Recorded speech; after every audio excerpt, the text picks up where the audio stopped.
আল্লাহ জানায় দেন, আরে বান্দা না, দুনিয়াতে তাকাব্বুরি করিও না, অহংকার করিও না। যেই সন্তানের জন্য বান্দা তুমি দুনিয়াতে অহংকার করতেছো, যে সম্পদের জন্য বান্দা তুমি দুনিয়াতে অহংকার করতেছো, এগুলা তোমার কোনো কিছু কাজে আসবে না। আল্লাহ বলেন, ইয়াউমা লা ইয়ানফাউ মালু ওয়ালা বানুন ইল্লা মান আতাল্লাহা বিকলবিন সালিম। আল্লাহ বলে, ইয়াউমা লা ইয়ানফাউ মালু ওয়ালা বানুন। এর বান্দা, যেই টাকার জন্য, যেই সন্তানের জন্য তুমি দুনিয়াতে বড়াই করতা, তুমি দুনিয়াতে অহংকার করতা, তুমি মনে মনে ভাবতা আজকে তো আমার সম্পদ আছে, আজকে আমার 8 জন 10 জন সন্তান আছে, আমার ভাতিজা আছে, আমার নাতি নাত্তর অনেক আছে, আমাকে কেউ কোনো কিছু বলতে পারবে না।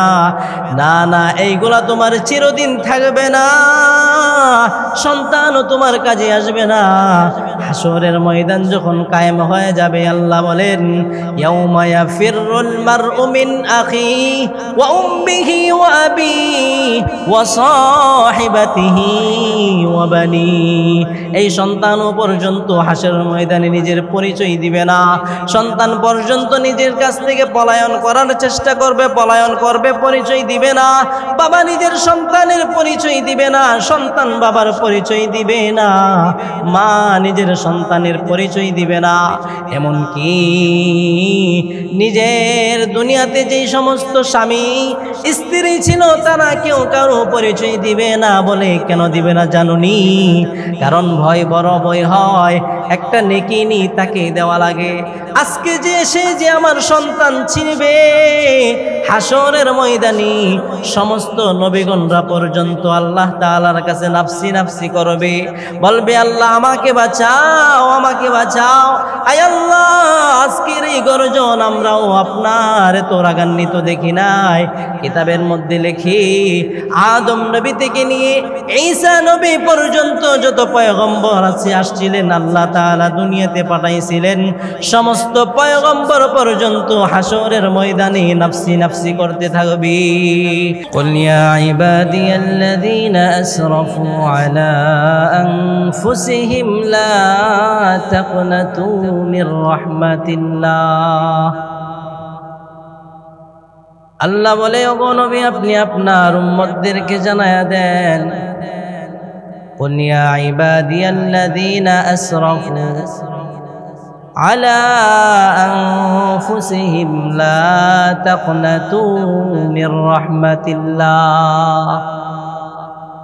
নবী, আপনি আপনার উম্মতদেরকে জানায়া দেন, যারা নিজের নফসের উপরে জুলুম করেছে, দুনিয়াতে চলতে গিয়ে আমি আল্লাহর হুকুম মোতাবেক চলতে পারে নাই, দুনিয়াতে আমি আল্লাহর হুকুম মোতাবেক চলতে পারে নাই, আমি আল্লাহর হুকুম মানে নাই। আমি আল্লাহ নামাজ হুকুম, নামাজ বান্দার উপরে ফরজ করে দিয়েছি, বান্দা আমি আল্লাহর হুকুম মানে নাই। বান্দা রোজা রাখে নাই, হজ ফরজ হয়েছিল হজ করে নাই। যাকাত দিয়েছিল, বান্দা যাকাত দেই নাই। আমি আল্লাহ তাকে অনেক সম্পত্তির মালিক বানাইছিলাম, বান্দা তারপরেও হজ করে নাই, যাকাত দেই নাই। দুনিয়াতে আমি আল্লাহর হুকুম মানে নাই, না মানে না মাইনা বান্দা শুধু নিজের নফসের উপরে জুলুম করেছে। আল্লাহ বলে, লা তাকনাতু মির রাহমাতিল্লাহ। ওগো নবী, হাবিব, আপনি জানায়া দেন তারা যেন আমি আল্লাহর রহমত থেকে নৈরাশ না হয়ে যায়। আমি আল্লাহ এমন রহমান, এমন রহিম, আমি আল্লাহ হলাম গফফার, আমি আল্লাহ সত্তারুল উয়ুব, আমি আল্লাহ হলাম গফফারুজ যুনুব। আল্লাহ তাআলা সমস্ত গুনাহ ক্ষমা করার ক্ষমতা একমাত্র আল্লাহর আছে। আল্লাহ বলে, উদউনি আস্তাজিব লাকুম। এরে বান্দা, তুমি আমি আল্লাহর কাছে প্রার্থনা করো, আমি আল্লাহর কাছে যা মনে চাই তোমার চাও। তোমার যা লাগে আমি আল্লাহর কাছে চাও। সন্তান তোমার দরকার আমি আল্লাহর কাছেই চাও। তোমার দুনিয়াতে সম্পদ দরকার আমি আল্লাহর কাছে চাও। তুমি বান্দা যা কিছু তোমার প্রয়োজন হয় আমি আল্লাহর কাছে চাও। কিভাবে চাইবা আল্লাহ জানায় দিছেন, বান্দা কিভাবে চাইবা। ইয়া আইয়ুহাল্লাযীনা আমানুস্তাঈনু বিস-সাবরি ওয়াস-সালাহ। আল্লাহ জানায় দে, ও আমার বান্দা বান্দি, তোমরা আমি আল্লাহ তাআলার কাছে সাহায্য প্রার্থনা করো। কিভাবে করবা এটা আল্লাহ জানায় দিছে, বিস-সাবরি ওয়াস-সালাহ, ধৈর্য এবং নামাজের মাধ্যমে আমি আল্লাহর কাছে তুমি বান্দা চাইবা। আমি আল্লাহ তুমি বান্দা তুমি আমি আল্লাহর কাছে চাইতে দেরি হবে, আমি আল্লাহ তোমাকে দিতে সেকেন্ড দেরি করব না। এজন্য আল্লাহ জানাই দিতেছে, বান্দা শুনো, আমি আল্লাহ তোমাকে তুমি যতই গুনাহ করো না কেন, আমি আমার বান্দা, আমি আল্লাহ হইলাম মনিব, তুমি আমার গোলাম। বান্দা যতই নেক আমল করুক না কেন, যতই অপরাধ হোক না কেন, নিজের নফসের উপরে যত গুনাহ করুক না কেন, করো না কেন, আল্লাহ জানায় দিছে, বান্দা নৈরাশ হয় না। ইস্তাগফিরু রাব্বাকুম ইন্নাহু কানা গাফফারা। আল্লাহ জানায় দে, ও আমার বান্দা, আমি আল্লাহ তাআলার কাছে তুমি ইস্তিগফার করো, আমি আল্লাহ তাআলার কাছে তুমি তওবা করো, আমি আল্লাহ তাআলার কাছে তুমি ক্ষমা প্রার্থনা করো। দুনিয়ার ক্ষেত্রে যখন কোনো মানুষ ভুল করে, বান্দা ভুল কইরা যখন আবার তার কাছে ক্ষমা চাইতে যায়, বান্দা তার প্রতি নাখুশ হয়ে যায়, বলে না তোমাকে মাফ করব না। আরেকজনকে জিজ্ঞাসা করে, বলে তাকে মাফ করা যায় কিনা। আল্লাহ বলে, ও আমার বান্দা, আমি আল্লাহর কাছে যখন তুমি ইস্তেগফার করবা, রাত্রের 3টার সময় তুমি ঘুম থেকে উঠা গেলা, তুমি যদি আমি আল্লাহর কুদরতি কদমে 2টা রাকাত নামাজ পড়া যদি তুমি আমি আল্লাহর কাছে ক্ষমা চাও, আমি আল্লাহ তখন তোমার জীবনের সব গুনাহ আমি আল্লাহ মাফ করিয়ে দিব। এর বান্দা শুনো, আমি আল্লাহ যে তোমাকে মাফ কইরা দিব, বান্দিকে মাফ কইরা দিব, শুধু সারা বছর গুনাহ করছি, আমি আল্লাহর হুকুম মোতাবেক চলে নাই, আমি আল্লাহর হুকুম মানে নাই, আমি আল্লাহ যে হুকুম আহকাম বান্দার উপরে দিয়ে দিছি, বান্দা সেই আমল করে নাই, সে আমার হুকুম মানে নাই, আমি আল্লাহর হুকুম না মাইনা বান্দা শুধু দুনিয়াতে আমি আল্লাহকে ভুলে গেছে, শয়তানের অনুসরণ করছে, নফসের অনুসরণ করছে, নফসের ধোঁকায় পইরা গেছে। বান্দা নফসের ধোঁকায় পড়িয়া বান্দা গুনাহ করছে, অপরাধ করছে। আল্লাহ বলে, ইন্নাহু কানা গাফফারা, আমি আল্লাহ হইলাম গফফার, আমি আল্লাহ হইলাম গফফারুজ যুনুব। বান্দা তোমার সমস্ত গুনাহ খাতাগুলি আমি আল্লাহ মুহূর্তের ভেতরেই ক্ষমা করে দিব। কেনই ক্ষমা করব না? দুনিয়ার সমস্ত সৃষ্টিজীবের মধ্যে আমি আল্লাহ তাআলার রহমত গুলার মধ্যে আমি আল্লাহ দয়া মায়া গুলাকে আমি আল্লাহ 100 ভাগ থেকে 1টা ভাগ মাত্র সমস্ত সারা পৃথিবীর সৃষ্টিজীবের মধ্যে আমি আল্লাহ বন্টন করে দিলাম। মানুষ, পশু পাখি, যত সৃষ্টিজীব আছে সব কিছুর মধ্যে আমি আল্লাহ ছড়ায়া ছিটায়া বন্টন কইরা দিলাম। আর 99 ভাগ আমি আল্লাহর কাছে রাইখা দিলাম, 99 ভাগ আমি আল্লাহর কাছে রাইখা দিলাম। আর 1 ভাগকে সমস্ত মানুষের মধ্যে বন্টন করে দিলাম। এই 99 ভাগ আমার কাছে রাইখা দিয়া 1 ভাগ যে আমি আল্লাহ বন্টন কইরা দিয়া দিছি, এই 1 ভাগ পাইয়া বান্দা দুনিয়াতে মায়ের জন্য সন্তান পাগল হয়ে যায়, ভাইয়ের জন্য বোন পাগল হয়ে যায়, স্ত্রীর জন্য স্বামী পাগল হয়ে যায়। কেন বলে সে মায়ের মোহাব্বত অন্তরে লালন করেছে, মা নিজের সন্তানকে পেটের মধ্যে ধারণ করছে, নিজের সন্তানকে পেটের মধ্যে ধারণ করছে 9 মাস অথবা 10 মাস 10 দিন। বান্দা নিজের একজন মা, গর্ভবতী মা নিজের সন্তানকে পেটের মধ্যে ধারণ করার কারণে সন্তানের প্রতি মায়ের মায়া হয়ে যায়, মা সন্তানের প্রতি দুর্বল হয়ে যায়। এই জন্য সন্তান যতই অপরাধ করে, সন্তান যতই মাকে কষ্ট দেয়, পৃথিবীর মধ্যে এমন একজন মানুষ আছে যেই মানুষটা নিজের সন্তানকে নিঃস্বার্থভাবে মহাব্বত করে, নিজের সন্তানকে সব কিছুর চাইতে আলাদা করে দিই। নিজের মা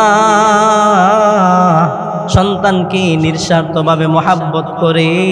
কেন বলে বান্দা, মা নিজের সন্তানকে পেটের মধ্যে ধারণ করেছে, লালন করেছে 10 মাস 9 মাস নিজের সন্তানকে বুকের মধ্যে রাখছে। শুধুই তাই নয় বান্দা, মা নিজের সন্তানকে পেটের মধ্যে ধারণ করিয়া ওই যে সন্তানকে রাখছে, কিতাবের মধ্যে লেখা হয় একজন মা কেমন কষ্ট করে। একজন মা নিজের সন্তানকে পেটের মধ্যে যে রাখে, পেটের মধ্যে যে নিজের সন্তানকে রাখে, একজন মা কেমন কষ্ট অনুভব হয়। শুধুই তাই নয়, একজন মা যখন নিজের সন্তানকে দুনিয়াতে জন্ম দিবে, বলে মায়ের গর্ভপাতের কষ্ট এমন একটা কষ্ট, যেই কষ্ট ইমাম গাজালি রহমাতুল্লাহি আলাইহি লিখেন, উনি ওনার কিতাবের মধ্যে লিপিবদ্ধ করেন। একজন মা যে নিজের সন্তানকে যে প্রসব বেদনার যে কষ্ট যে অনুভব হয়, প্রসব ব্যথা এমন একটা ব্যথা, মৃত্যুর ব্যথা মুহূর্তের ভেতরে শেষ হয়ে যায়। কিন্তু গর্ভধারণের, কিন্তু যখন সন্তানকে যখন গর্ভপাত করবে, সন্তানকে যখন জন্ম দিবে, এই যে মা নিজের যেই কষ্ট অনুভব হয়, ইমাম গাজালি রহমাতুল্লাহি আলাইহি উনি লেখেন, পৃথিবীর সমস্ত পাহাড়গুলাকে যদি এক পাশে এক জায়গায় জমা করা যেত, আর এই সব জায়গার মধ্যে মায়ের প্রসব ব্যথার 100 ভাগের 1 ভাগকে যদি পৃথিবীর সমস্ত পাহাড়গুলাকে এক জায়গার মধ্যে যদি শুধু জমা করা যাইত, বাংলাদেশের মধ্যে তো আমরা পাহাড় দেখি বলে এই পাহাড়গুলা সবচেয়ে বড় পাহাড় নয়। সৌদি আরবে যারা গিয়েছেন দেখেন বিশাল বড় বড় পাহাড়, এই বিশাল বড় বড় পাহাড় বলে আল্লাহ বলেন ওয়াল জিবালা আওতাদা, আমি আল্লাহ পাহাড়কে দুনিয়াতে ফেরেক স্বরূপ মাইরা দিছি। ওরে বান্দা, এই পাহাড় দুনিয়ার উপরে যতটুকু আছে, জমিনের উপরে যতটুকু আছে, এর চাইতে জমিনের নিচে ডবলের ডবল আল্লাহ দিয়া রাখছে। কেন বলে জন্য এই জমিনটা নড়াচড়া করতে না পারি। এই জন্য ইমাম গাজালি বলেন, একজন মায়ের যখন প্রসব ব্যথা যখন শুরু হয়ে যায়, এই ব্যথা কেমন কষ্ট, ইমাম গাজালি বলেন সারা পৃথিবীর সমস্ত বড় বড় সমস্ত পাহাড়গুলাকে যদি এক জায়গায় জমা রাইখা, এই জমা রাইখা সব পাহাড়গুলার মধ্যে যদি মায়ের প্রসব ব্যথার 100 ভাগের 1 ভাগকে যদি সমস্ত পাহাড়গুলার মধ্যে যদি ছুঁড়ে ফেলা হইতে পারতো, যদি ছুঁড়ে ফেলা হইতো, তাহলে উনি লেখেন সব পাথরগুলা দুলার সাথে মিশে যাইত। আমি যখন ছিলাম আমার মায়ের ওদরে,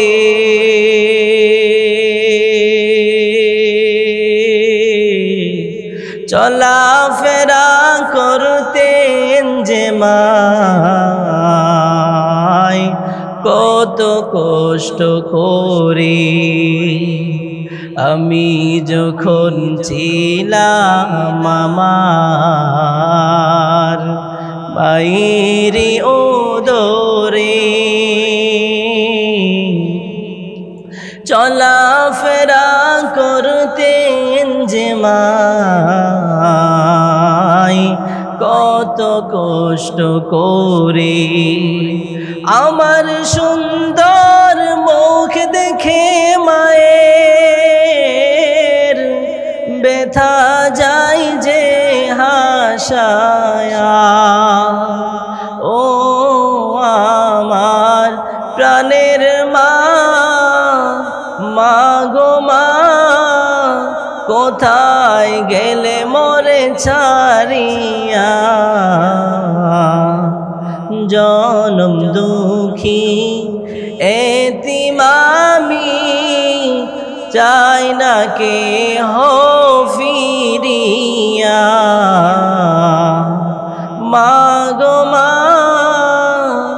ও গো মা, কোথায় গেলে মোরে ছাড়িয়া, জনম দুঃখী এতিম আমি, চাই না কে হো ফিরিয়া। জীবনের মূল কষ্ট মায়ের প্রসব বেদনা,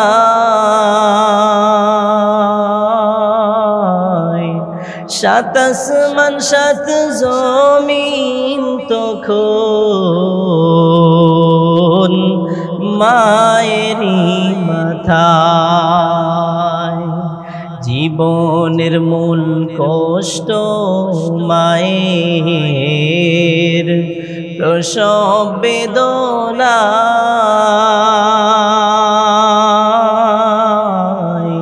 সাত আসমান সাত জমিন তখন মায়েরই মাথায়। এমন মাকে কেমনে আমি যাব আমি ভুলিয়া, ও আমার প্রাণের মা, মা গো মা, কোথায় গেলে মোরে ছাড়িয়া, জনম দুঃখী এতিম আমি, চাই না কে হো ফিরিয়া।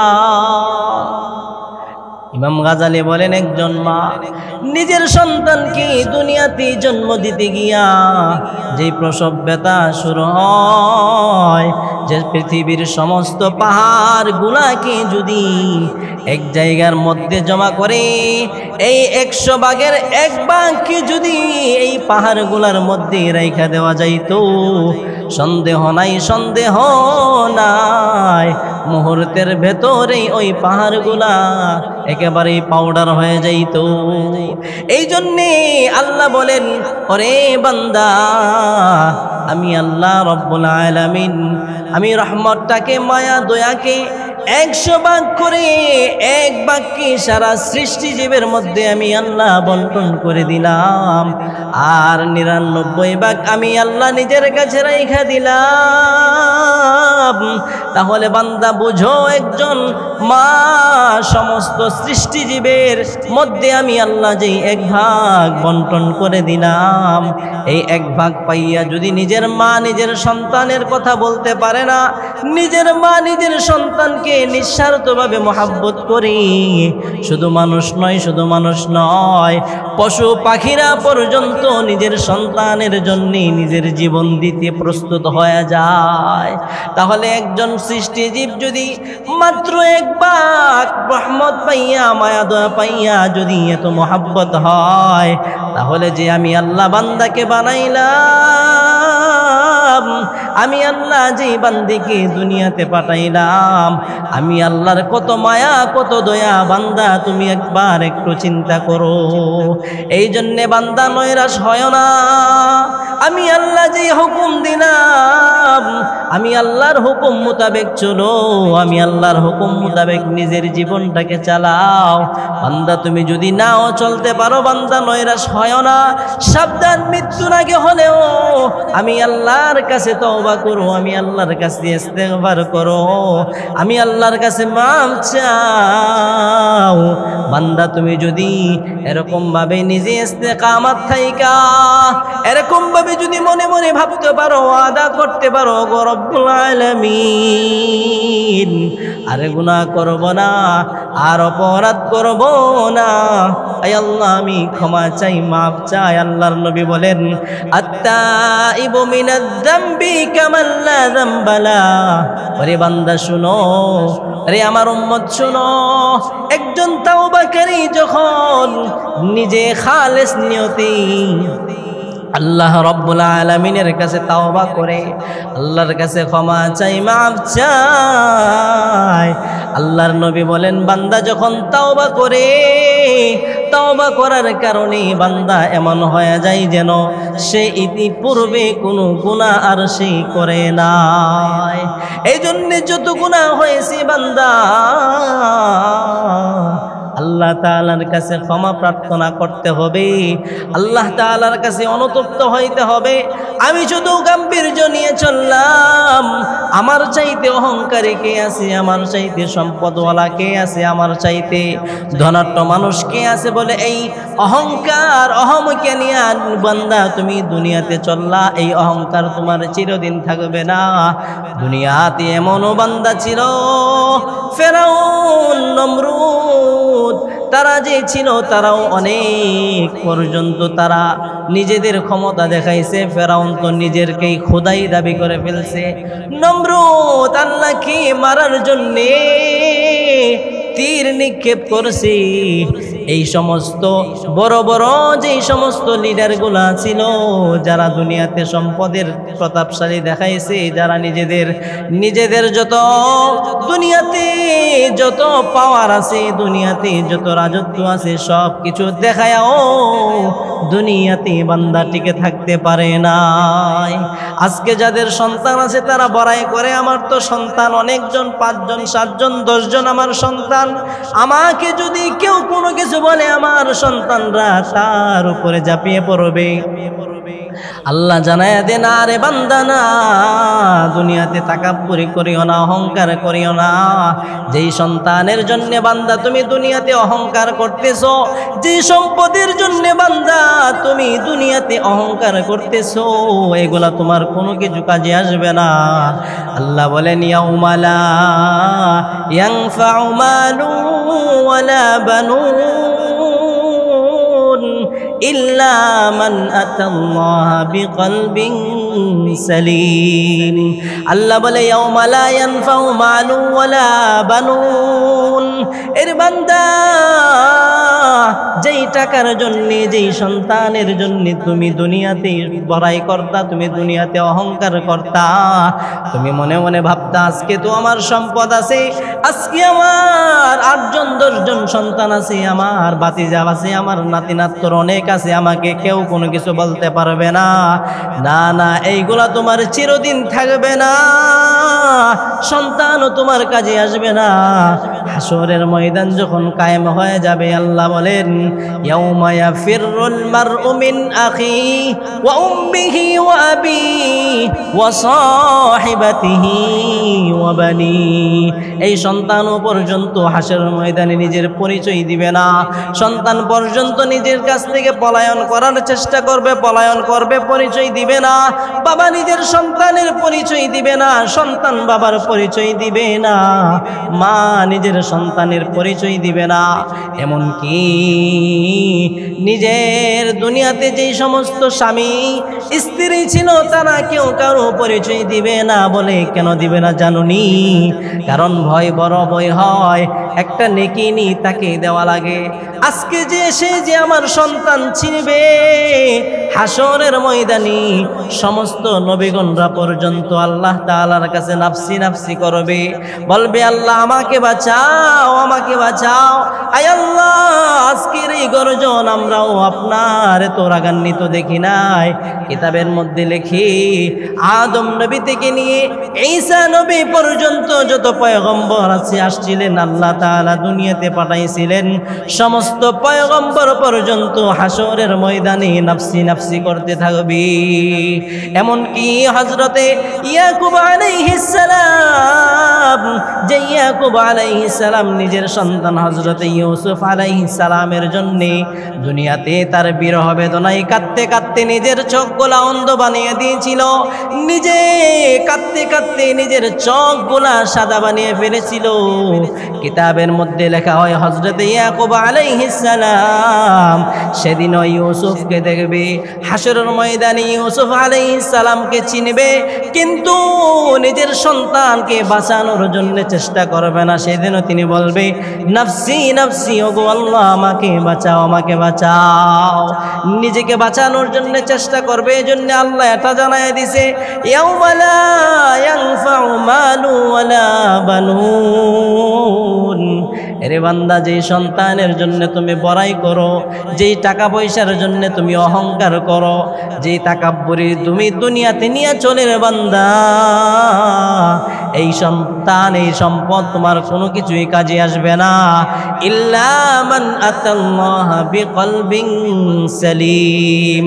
ওরে বান্দা, যেই মানুষটা একটা স্বচ্ছ অন্তর নিয়ে আমি আল্লাহ তাআলার সামনে আসবে, খাঁটি অন্তর নিয়ে, মানে যেই বান্দা সব সময় শুধু নামাজ পড়ার জন্য চেষ্টা করছে, সব সময় নবীজির সুন্নত মোতাবেক চলছে, মসজিদ থেকে এলান হয়ে গেছে হাইয়া আলাস সালাহ, হাইয়া আলাল ফালাহ, আল্লাহু আকবার, আল্লাহু আকবার, এরকম ভাবে মসজিদ থেকে এলান হইলেই বান্দা ঘরের ভেতরে আর থাকতে পারে না। শীতের মধ্যে ঠান্ডা পানি দিয়া, এত কষ্টের মধ্যে আরামের তুষক ফালায়া, আরামের কম্বল ফালায়ালে ফালাই দিয়া গরম বিছানাকে লাথি মাইরা বান্দা আল্লাহর হুকুম বাস্তবায়ন করার জন্য মসজিদে আইসা পড়ছে। দুনিয়াতে এই সমস্ত বান্দা যারা আছে আমি আল্লাহ, তারাই শুধু আমি আল্লাহ তাআলার সামনে বুক ফলাইয়া দাঁড়াইতে পারবে, আর আমি আল্লাহ তাদেরকেই আমি আল্লাহর জান্নাত দিয়া দিব। এই জন্যে হাসরের ময়দানে আল্লাহ বলেন কোনো কিছু আমি আল্লাহর সামনে কাজে আসবে না, কাজে আসবে না, ধন সম্পদ তোমার কোনো কাজে আসবে না। এই জন্যে আমি আর সম্পদ যতই থাকুক না কেন আমার চেষ্টা করতে হবে, বলে সম্পদ হলে কোনো সমস্যা নাই। যেই বান্দা এই সম্পদ দিয়ে জান্নাত ক্রয় করবে, ওই বান্দাই হচ্ছে আল্লাহ তাআলার কাছে সবচাইতে বড় দামি বান্দা। ওই বান্দা সম্পদওয়ালা হলেও সে আল্লাহর কাছে বড় মাহবুব। এই জন্য সম্পদ যদিও হয় কোনো কিছু, কোনো অহংকার করা যাবে না। আল্লাহ বলবে হাসরের ময়দানে আইনাল মুতাকাব্বিরুন, কোথায় রে সেই তাকাব্বুর করনেওয়ালারা যারা দুনিয়াতে অহংকার করে করে চলতা। এই জন্য যতই কিছুই থাকুক না কেন, যত গুনাহ করি না কেন, আল্লাহর সামনে দাঁড়াইতে হবে। এই জিনিসটার চিন্তা ফিকির করা, আল্লাহর সামনে আমি অবশ্যই যাইতে হবে, আল্লাহর সামনে আমি অবশ্যই গিয়ে দাঁড়াইতে হবে। আল্লাহ তাআলার সামনে যে আমি দাঁড়াইবো, বান্দা কি নিয়ে দাঁড়াইবো? আল্লাহ বলেন আফা হাসিবতুম আন্নামা খালাকনাকুম আবাসাও ওয়া আন্নাকুম ইলাইনা লা তুরজাউন। এরে বান্দা, তুমি কি মনে করেছো আমি আল্লাহ তোমাকে অনর্থক বানাইছি? আল্লাহ আমাদেরকে বানাইছে, আল্লাহ বানায়া বলতেছে রে বান্দা তুমি কি মনে করতেছো আমি তোমাকে অনর্থক বানাইলাম? না রে বান্দা, না, তোমাকে আমি আল্লাহ অনর্থক বানাই নাই। আল্লাহ বলে ওয়ামা খালাকতুল জিন্না ওয়াল ইনসা ইল্লা লিয়াবুদুন। বান্দা, তোরে আমি ইবাদত বন্দেগী করার জন্য বানাইলাম, আমি আল্লাহর হুকুম মানার জন্য বানাইলাম। বান্দা আমি আল্লাহর হুকুম মোতাবেক যদি তুমি না চলতে পারো, মনে রাখো বান্দা তুমি যদি আমি আল্লাহর হুকুম মোতাবেক না চলো, আমি আল্লাহর সামনে তুমি কিন্তু একবার না একবার অবশ্যই তোমাকে দাঁড়াইতে হবে। আল্লাহ যেন বলে বান্দারে সকালে খাইতে বসছস, খা কোনো বাধা নাই, আমি আল্লাহ কুকুরকেও খাওয়াই, আমি আল্লাহ বন্য প্রাণীদেরকেও খাওয়াই। তবে বান্দা তুই যে সকালে খাইতে বসছস, নাস্তা খাইতেছিস, মনে রাখিস ফজরের নামাজ কিন্তু তুই পড়স নাই।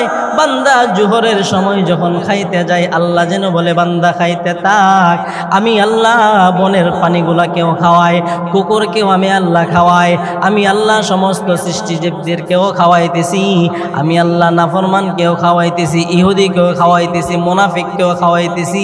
বান্দা তোকে কেন আমি আল্লাহ খাবারের মধ্যে বাধা দিব? বান্দা তবে শুনে রাখিস, তুই কিন্তু জোহরের নামাজ পড়স নাই। অরে বান্দা তুই যে আমি আল্লাহর হুকুম মোতাবেক চলস নাই, আমি আল্লাহ কি তোকে অনর্থক বানাইছি নাকি? আল্লাহ বলেন আফা হাসিবতুম আন্নামা খলাকনাকুম আবাসা। ওরে বান্দা তুই কি মনে করছস আমি আল্লাহ তোকে অনর্থক বানাইছি? না না, আমি আল্লাহ তোকে অনর্থক বানাই নাই। আমি আল্লাহ আমার বন্ধুকে 7 আসমান ভেদ কইরা আমি আল্লাহ তাআলা আমি আল্লাহর কাছে আইনা তোদেরকে 5 ওয়াক্ত নামাজ দিয়েছিলাম।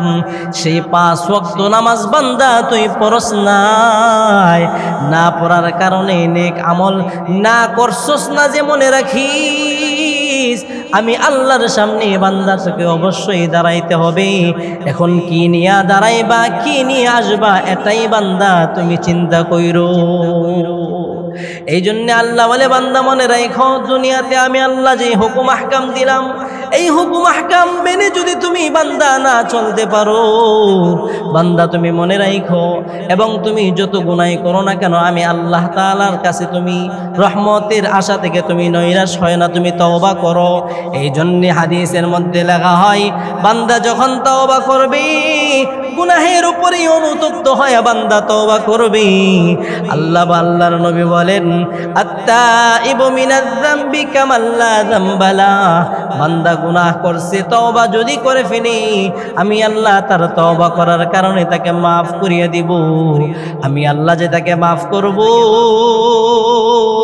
আমি আল্লাহ কাউকে জানাইব না, আমি আল্লাহ কাউকে বলবো না তাকে মাফ করব কিনা, অনুমতি দাও আল্লাহ বলে আমি কাউকে জিজ্ঞাসাও করব না।